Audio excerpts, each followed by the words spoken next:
एक ऐसा समय है जब आपके पास समय ही समय है, लेकिन जब कोई चीज जरूरत से ज्यादा होती है तब उसका ठीक से इस्तेमाल नहीं हो पाता। और शायद ऐसा ही कुछ आपके साथ भी हो रहा है। जो समय का मोल समझते हैं, समय उन्हें अनमोल बना देता है। एक टॉपर से पूछा गया कि आप कितनी देर पढ़ाई करते हैं। उसने जवाब दिया, जब तक मेरे हर दिन का बनाया गया गोल पूरा ना हो, फिर चाहे उस गोल को पूरा करने में अगली सुबह का सूरज ही क्यों ना निकल आए। इसी तरह आपको भी अपने हर दिन का एक गोल सेट करना होगा, अपनी इच्छा शक्ति को मजबूत करना होगा, खुद को इतना मजबूत करना होगा कि चाहे कितना भी डिस्टरबेंस हो, किसी भी हाल में अपने गोल को पूरा करना है। जरा सोचकर बताओ कि तुम्हारे आज के दिन भर का क्या गोल है, या फिर ये दिन भी ऐसे ही बिना प्लानिंग के गुजर जाने वाला है। अगर आपका भी कोई प्लान या कोई गोल नहीं था तो मैंने आपको सबसे काम की चीज वीडियो की शुरुआत में ही बता दी है। अब बस आपको उस पर अमल करना है। किसी ने क्या खूब कहा है, अगर मेहनत आदत बन जाए तो कामयाबी मुकद्दर बन जाती है। केवल 22 वर्ष की उम्र में आईपीएस ऑफिसर बनने वाले सफीन हुसैन का कहना है कि जब भी आपको लगे कि आप चारों ओर से घिर गए हो, जब भी आपको लगे कि आपके पास कोई ऑप्शन नहीं है, उस वक्त याद रखना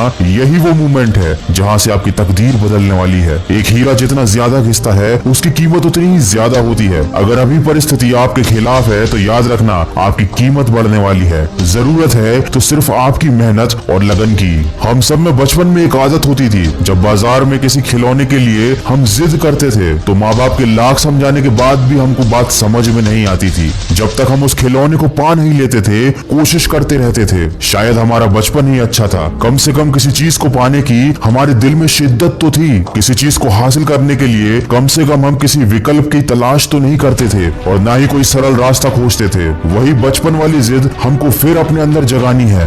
मन को नहीं करने देनी उसकी मनमानी है। खुद को याद दिलाओ, जो ठानी है वह ठानी है, जो तुमको भटका रही है वो सारी बातें बेमानी है। अगर आप एक मिर्च का पौधा लगाते हो तो ये कुछ ही महीनों तक आपको मिर्च देगा, लेकिन ये पौधा इतना ताकतवर नहीं होगा कि लंबे समय तक जीवित रहकर आपको फल दे सके। लेकिन यदि आप आम के पेड़ लगाते हो तो ये 4 साल इंतजार करने के बाद आपको सालों साल फल देते रहेंगे। जिंदगी में सफलता भी कुछ इसी तरह मिलती है। जितना ज्यादा और लंबा संघर्ष उतना ही बेहतर परिणाम होता है। याद रखिए, बुलंद हौसले खून में होते हैं, शक्ल में नहीं। किसी की परिस्थिति और शक्ल को देखकर उसके हौसलों का अंदाजा मत लगाना। कुछ लोग शांत रहकर अपने अंदर तूफान लिए होते हैं। दोस्तों, अभी लॉकडाउन चल रहा है और सभी लोग ऐसे बैठे हुए हैं जैसे समय रुक गया हो, लेकिन याद रखिए समय रुका नहीं है, वो चलता ही जा रहा है। और मेरे यकीन कीजिए, जो इस समय जिंदगी में आगे बढ़ रहा है, जो इस समय पढ़ाई कर रहा है, वो दूसरों के मुकाबले बहुत आगे निकलता जा रहा है। माना कि ये थोड़ा सा मुश्किल है, लेकिन मुश्किल समय हर किसी की जिंदगी में आता है। लेकिन ये आपको डिसाइड करना है कि आपको इस समय से हार कर बैठना है या फिर अपनी जिद के साथ वापस उठकर खड़ा होना है। तो अपने लक्ष्य को याद कीजिए, आज के दिन का एक गोल सेट कीजिए और अपने उस गोल को तय किए समय पर कंप्लीट कीजिए, ताकि आपको दिन के अंत में अफसोस ना हो। याद रखिए, इस दुनिया में कुछ भी कर पाना असंभव नहीं है। बस आप सकारात्मक सोच के साथ अपने लक्ष्य की तरफ बढ़ते चलिए। मैं मिलूंगा आपसे अगले वीडियो में।